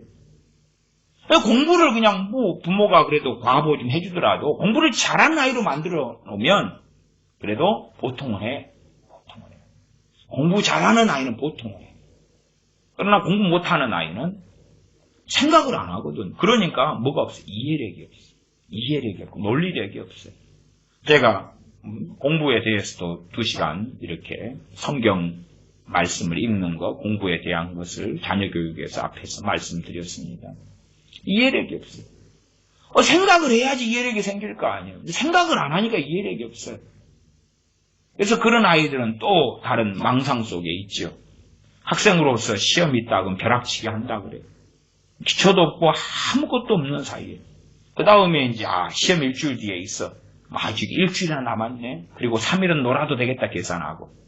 그 다음에 이제 3일 노니까 4일 남았지요. 아이고 그래도 내 계산에는 이틀이면 할 것 같아. 이틀은 더 놀아도 되겠다. 합리화를 자꾸 해가요. 그 다음에 이제 이틀 남았어요. 하루 더 놀아야 되겠다. 이 정도면 내가 날밤 새면 돼. 그 다음에 날밤 새는데 그날따라 유독 잠이 많이 오지. 그러면 엄마 새벽에 깨워줘요. 근데 새벽에 엄마가 깨웠어. 아니 지가 일어나야 되는데 왜 깨워달라고 그래. 깨워주는 엄마는 또 뭐예요? 과보지. 과보. 안달복달 못하지. 그 다음에 이제 새벽에 깨워줘도 얘는 안 일어나지. 안 일어나면서 어떻게 생각하냐 그러면 오늘 1교시 2교시 사이에 또 쉬는 시간이 있고 그때 아침에 일찍 가가지고 30분 빨리 가서 1교시 과목 공부하고 1교시 끝나면 또 빨리 끝나고 쉬는 시간에 2교시 공부하고 또 그딴 망상을 하는 거예요. 성격이 잘 나올 리가 없지. 그걸 계속 반복하는 거예요. 그냥 반복해. 그러니까 생각을 안 해요. 좀 어려운 게 나오면 머리 아프다는 거예요. 머리 흔들어. 그 30대 결혼한 사람들도 좀 어려운 일이 생기니까 개보림 먹어. 개보림. 머리 아프니까. 어려운 문제가 생기니까 머리가 깨질 듯이 아프다는 거예요. 더 말 걸지 말라는 거예요.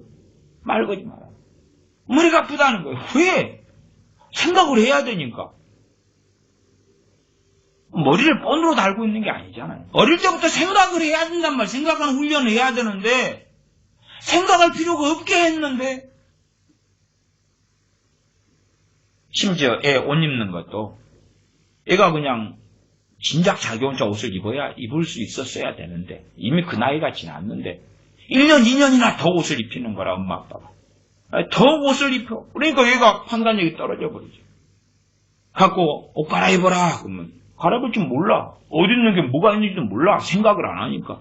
자기 바지가 어딨는지 속옷이 어딨는지 뭐가 어딘지 몰라. 멍해가지고. 그러면 이제 뭐 예를 들어 할머니 집에 간다 합시다. 그럼 급하니까 다시 엄마가 얼른 입혀주지. 이제 입혀줘. 애가 커져갈수록 힘들어요. 애가. 아니 커져갈수록 엄마 뱃속에 있을 때 못 움직이니까 안고 뱃속 안에 넣고 다니다가 태어난 다음에 이제 유모차 좀 끌고 다니거나 젖 먹이고 하다가 아장아장 다닐 때부터는 제고 편해야 되는데 근데 엄마 뱃속에 넣고 다닐 때보다 애가 3살인데 업고 다녀야 돼. 고람수가 더 늘었잖아요. 덩치가 더 커졌잖아요. 땀 흘려 짐도 들고 장난감도 어디 놀러 가면 엄마가 과보하니까 그냥 가방 하나에 넣어놔. 아니면 장난감 지가 가지고 놀려면 지가 걸어다니면 지 가방 챙겨서 지 가방에 매개해야 될 거 아니에요. 최소한. 근데 엄마 가방에다가 그러면 기가 막힌 사람들은 그래요. 애들 데리고 이제 딱 오면은 애 엄마 가방에 장난감이 한 보따리가 나와. 한 보따리가 나와. 갖고 이렇게 막 어질러 놓는 거예요. 그냥 예배당에. 엄마는 저하고 이제 상날 반다고 치면 애 엄마의 가방에 한 보따리가 있어. 아니 지가 놀면 지 장난감 지가 챙겨야지. 지 가방 메고. 그 장난감이 뭐 10kg가 나가요. 20kg가 나가요. 근데 엄마가 다 넣어주는 거라. 챙겨주는 거고. 너 이번에 어디 가면 장난감이 또 가지고 놀아야 되지. 그럼 미리미리 장난감 넣어주거나 또 이리 그거 너 가지고 놀 장난감 이리 가져와라. 엄마가 챙겨줄게 가져갈게. 아니 장난감을 언제까지 가지고 놀아야 돼? 빨리 끊어야 돼. 끊어야 돼. 갓난아이로 남겨놓으려면 계속 가지고 놀게 하고 무슨 장난감이요. 공부 좀 시키셔. 할 일이 없으면 성경 읽기 시키시고 유치원 때부터 성경을 읽어야지. 아니면 유대인들한테가 배우든지. 응? 무슨 맨날 장난감이고 인형이고 빠끔살이고 그래. 그러니까 지금 시대에는 청년들도 인형 뽑기 그거 잘 되잖아. 왜? 그 애새끼 버릇을 안 고치니까 아직도 이런 인형을 좋아해. 갖고 그냥 인형 끌어안고 다녀. 멀마 애들 또 고등학생들 또 인형 방에다 놔도 인형.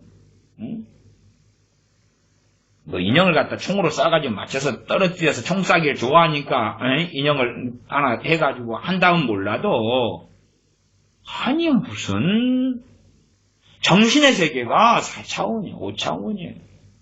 애가 잘하질 않아. 딱 머물러 있어. 그대로 애가 성장을 안 해요. 부모 밑에 성장을 안 하면요. 이 정신적 성장은, 인격적 성장은요. 나이 들어서는 더 어려워요. 그 다음에 시간 지나가면 일반적으로 퇴보를 합니다. 퇴보를 해.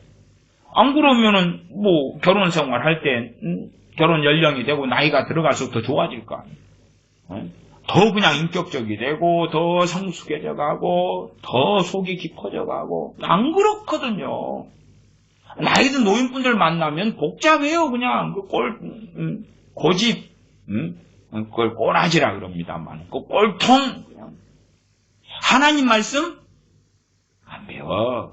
나이 든 크리스찬들 안 배워. 관심 없어. 이대로도 잘 살았는데 잘 살았다고 생각하지만 당신들이 주님 앞에 서보셔. 정말 그렇게 될 것인지. 또 어쨌든 자기들은 잘 살았다고 생각하는 거예요. 하나님 말씀 몰라도. 또 더 이상 알 필요도 없다고 생각하고. 그렇게 해서 더 이상하게 달려가는 거죠. 사무엘상 본문으로 돌아옵니다. 사무엘상 2장이었지요. 2장 29절. 너희는 어찌하여 내가 나의 처소에서 명한 나의 제물과 예물을 밟으며 내 아들들을 나보다 더 중히 여겨 내 백성 이스라엘에 드리는 가장 좋은 것을 스스로 살찌게 하느냐. 제사 예배를 더럽혔고 그 다음에는 내 아들들을 나보다 더 중히 여겼다. 하나님 말씀 기준으로 책망하고 책망해도 안 들으면 초달을 해서라도 바로 잡아야 되잖아요. 하나님 말씀 기준으로 이야기하는 거예요. 그러나 부모한테 자녀의 행동에 대하여 하나님 말씀 기준이 없기 때문에 그냥 잔소리만 하고 야단만 치고 결과를 안 내놓는 거예요. 뭐 지나가고 덮어버리는 거예요. 그런 행위를 뭐라 그래요? 내 아들들보다 나보다 내 아들들을 더 중히 여겼다고 말이에요. 하나님보다 자기 자식들을 더 중히 여겼다고 말이에요. 하나님 말씀 기준으로 해가지고 틀린 것은 바로 잡아야 된다고 말이에요. 하나님 말씀 기준으로요. 세상 기준 말고 하나님 말씀 기준으로 잘못된 것을 잡아야 된다고 말이에요. 결과를 내놔야 되는 거예요. 내놔야 돼요. 안 그러는 거예요. 안 그래요. 거짓말을 해도 내비두고 도둑질을 해도 대강 그냥 말만 하고 끝내는 거예요. 말만 하고. 예배 시간에 예배를 더럽게 해도 그냥 괜찮은 거라 항상 괜찮아 왔습니다. 오히려 목사님이 이해해주고 용납해 주세요. 쬐깐한 어린애인데 어린애 5살짜리가 뛰어다니는 거 가지고 목사님 왜 이렇게 유난을 떠세요? 웃지요. 그냥 웃어. 말씀과 치유집회 몇 년 했을 때도 어린애들 데리고 오시는 분들이 계셨어요. 근데 어떤 분들은 참 얌전하고 말씀도 잘 들어요. 7살짜리도. 근데 어떤 애들은 아주 그냥 집회하는 그냥 많은 분들이 앉아 있는데 방해를 해. 방해를 해도 엄마는 아무렇지도 않아. 그래도 조금 차이든 엄마는요, 방해하는 애를 밖으로 데리고 예배 드렸는데 집회하는 데서 데리고 나가요. 데리고 나갔다가 또 잠잠해지면 데리고 들어오고 그래. 그것도 방해가 되긴 하지만 그나마 나은 사람이고. 그냥 얘가 그럴 수 있다고 생각하는 거예요. 그럴 수 있다고. 그럴 수 있으면 당신 집에서나 그냥 얘하고 그렇게 해야지. 참 저는 그럴 때 되면 그런 분들 오실 때 되면 참 미안하더라고요. 왜냐하면 어떤 분은 비행기 타고 오신 분도 있고 집회 참석하시려고 몇 시간씩 대부분은 오셔요. 몇 시간씩. 자기 다 삶이 있고 가정이 있고 바쁘신 몇 시간씩 오셨는데 아니 그냥 예배 몇 개 때문에 한두 개 때문에 그냥 예배가 집회가 아니라 엉망이 되어버리는 거예요. 꼭 다들 참고 계시지. 근데 성령 역사도 사라지고 없어지고 근데 그 부모들은 아무렇지도 않은 거라. 도대체 어떻게 해야 될지를 당황스러운 거예요. 거기에서 뭐 어떻게 책망한다고 되는 것도 아니고 자기들이 기대하는 자기가 애들한테 그렇게 했으면 자기도 그렇게 하나님께 대접받기를 원할 거 아니에요. 하나님은 그런 분이라고 알고 생각하니까. 자기들이 자신의 자식들에게 저주와 재앙이 임하게 하고 있다는 것을 이해를 않더라고 말이에요. 사무엘상 2장의 본문은 그 다음에는 시간이 많이 지나서 생략하겠습니다. 30절은 하나 읽겠습니다. 그러므로 이스라엘의 하나님 나 여호와가 말하노라. 내가 전에 내 집과 내 조상의 집이 내 앞에 영영히 행하리라 하였으나 그렇게 약속하셨는데 그 약속은 언약이기 때문에 그건 쌍방 언약이니까 이 엘리가 파괴해버렸을 때 파괴시켜버리겠다는 것이지요. 이제 나 여호와가 말하노라. 결단코 그렇게 아니하리라. 나를 존중히 여기는 자를 내가 존중히 여기고 나를 멸시하는 자를 내가 경멸히 여기리라. 그러니까 엘리가 자식들이 잘못했을 때 말만 하고 처벌하지 않고 더군다나 자기가 사사고 제사장이면 그 아들들이 제사장으로 임명했지만 안 될 놈들이면 그래서 제거를 했어야 되는데 안 했단 말이야. 안 해. 치워버렸어야 됐단 말이야. 박탈해버렸어야 되는데 그걸 안 한 거예요. 안 해. 그러니까 하나님께서 엘리 너가 나를 경멸히 여겼다. 네 자식들은 나를 경멸히 여기는 건 두말할 여지가 없는데 바로 너가 나를 경멸히 여긴 거다. 그러니까 너 집안을 내가 심판하겠다 말씀하시는 것이 그 뒤에 내용들입니다. 33절도 보면 내 단에서 내가 끊어버리지 아니할 너의 사람이 내 눈을 쇠잔케 하고 내 마음을 슬프게 하고 그리고 늙은이가 없게 해주고 그런 참 끔찍한 먹을 것이 없어가지고 제발 나 제사장 좀 시켜주세요. 그리고 떡 한 덩이 얻으려고 그렇게 한다고도 말씀이 하지요. 좀 거룩한 사명감 때문에 제사장을 하게 되는 게 아니라 생계가 안 이루어져가지고 빌게 된다고 이야기하지요. 2장 12절로 올라갑니다. 2장 12절. 엘리의 아들들은 불량자라 여호와를 알지 아니하더라. 아니 이런 자식들을 자기 자식이라고 제사장을 시키는 거예요. 그러니까 악하고 완악하지. 악하고 완악해. 지금 시대에도요, 목사님들이 자기 자식을 목사님 만들어가지고 자격과 자질이 안 되는데 목사님으로 만드는 일들을 참 많이 봐왔습니다. 서로 간의 저주입니다. 교인들도 저주고요.